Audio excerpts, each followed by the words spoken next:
Welcome to Cooper's Christmas Model Railway Show, which took place on the 7th of December at the Castle Hill Community Centre in Cooper. If you're interested in model railway exhibition layouts, their description, construction and operation, then become a subscriber and click the bell icon for notifications.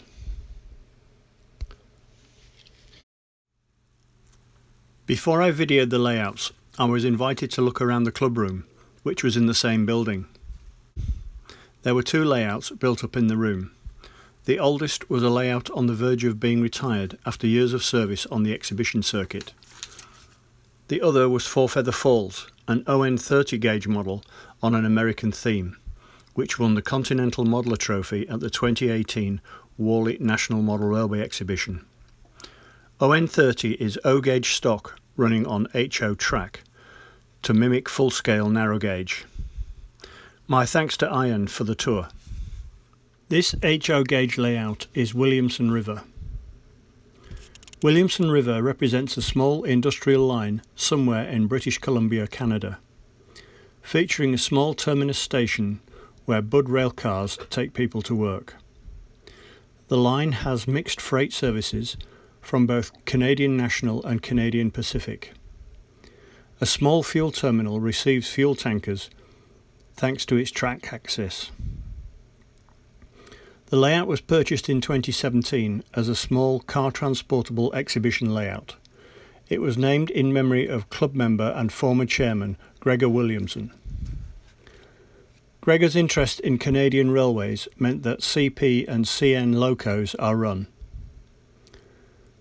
The layout is 10 feet by 4 feet across two boards, which can be transported by car. Buildings are scratch built and track is Pico Code 75. Stock is Bachmann, Cato and Atlas.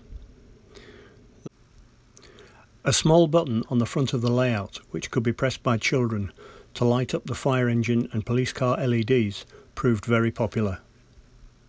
Here you can view the double O gauge layout Eden Road TMD.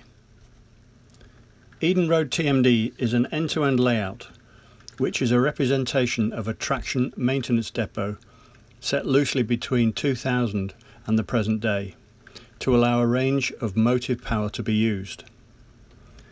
The depot is operated by direct rail services to service their fleet of locomotives. Visiting traction from other UK operators such as GBRF, West Coast Railways, Freightliner, Colas and DB Cargo can also be seen, along with stabled coaching stock. The layout contains a twin-road locomotive shed, a smaller shed, refuelling point, a train wash and some storage sidings for basic maintenance. The fenced compound is used for storage of FNA nuclear flask carriers between movements. Control is DCC using NCE power cab, with some locos having sound fitted. The layout was very popular with visitors, attracting a lot of questions and comments.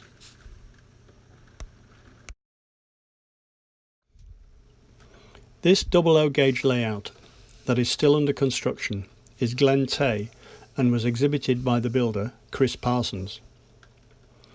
Glen Tay is a fictitious end-to-end layout set somewhere in northeast England, southeast Scotland in the period 1880 to 1939.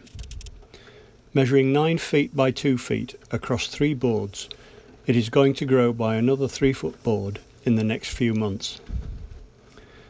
Buildings are sourced from Bachmann and Hornby with kits from Wills and Ratio.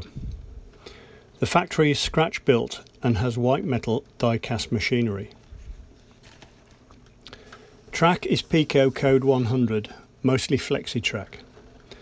Points are Pico with Gauge Master point motors. Control is analog DC. Stock is a mixture of Hornby, Bachmann and Oxford Rail with some scratch built wagons. There is also a corpse van which was used to transport dead bodies 100 years ago. The layout has taken 18 months so far to construct, and it is hoped to be ready for the main Cooper show next July. My thanks to Chris for the information.